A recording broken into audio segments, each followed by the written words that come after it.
भागवत महापुराण की जय। कुंज बिहारी लाल की जय। राधा रानी की जय। भगवान श्री कृष्ण के सभी भक्तों को राधे राधे। जय श्री कृष्ण।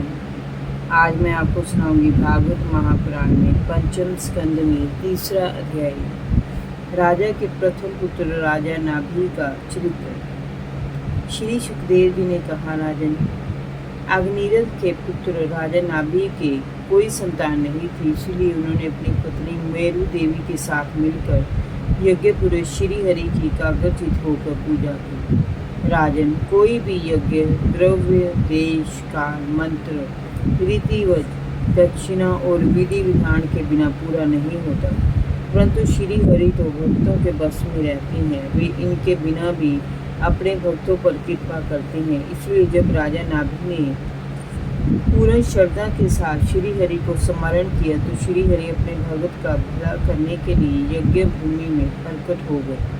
श्री हरि के चतुर्भुज पीताम्बरधारी स्वरूप को देखकर सबकी आंखें तृप्त हो गई। वे श्री हरि की नेक प्रकार से पूजा अर्चना करने लगे और उनके गुणों का बखान करने लगे। रीतिवदों ने कहा, हे प्रभु, आप हमारे पूजनीय हैं और हम आपके भगत हैं। हमें आपकी पूजा करनी नहीं आती, हम तो बार बार आपको नमन करते हैं।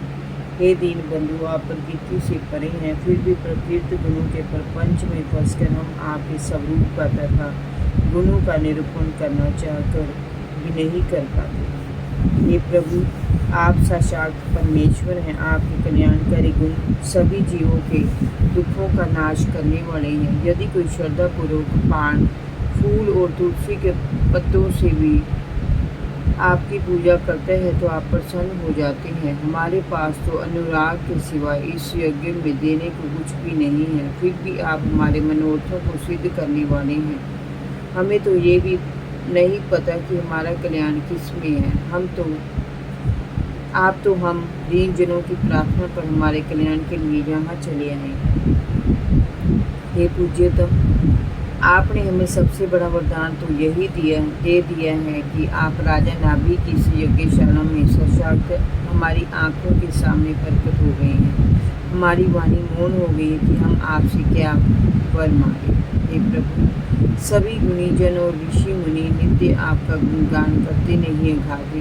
आप हमें भी वह शक्ति प्रदान करें कि हमारी वाणी आपके गुणों का गान करने में कदापि ना थके। इसके अतिरिक्त हमारी आपसे एक प्रार्थना और है जो इस यज्ञ योजन का कारण है। प्रभु, हमारे यजमान राजा नाभि आपके समान ही पुत्र पाने की अभिलाषा रखते हैं। हे देवाधिदेव, आप तो कुछ भी देने में समर्थ हैं। भक्तों पर सदैव कृपा रहती है। हम तो ज्ञानी हैं, कृपया हमारे यजमान की अभिलाषा पूरी कीजिए। राजन, रीतिवजों के ऐसा कहने पर राजा नाभि ने प्रभु श्री हरि के चरणों में शीश झुकाकर प्रेमाश्रु बहाए तो भगवान श्री हरि ने कहा, हे राजन, आप सभी सत्यवादी महात्मा हैं। आपने मुझसे ये बड़ा दुर्लभ वर मांगे हैं। अपने जैसा तो मैं अकेला ही हूँ, इसलिए कहाँ से किसी दूसरे को लाऊं। फिर भी रीतिवज विप्रवरों ने आपके लिए जो वर मांगा है उसे मैं अवश्य पूरा करूँगा। मैं समय ही अपने अंश से आपके यहाँ जन्म लूँगा।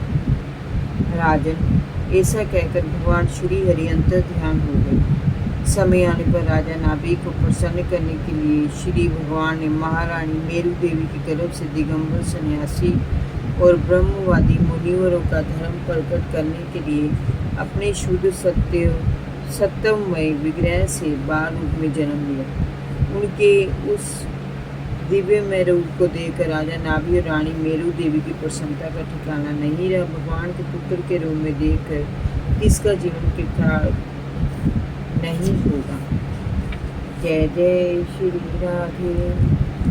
भागवत महापुराण की जय। भगवान श्री कृष्ण के सभी भक्तों को राधे राधे। जय श्री कृष्ण।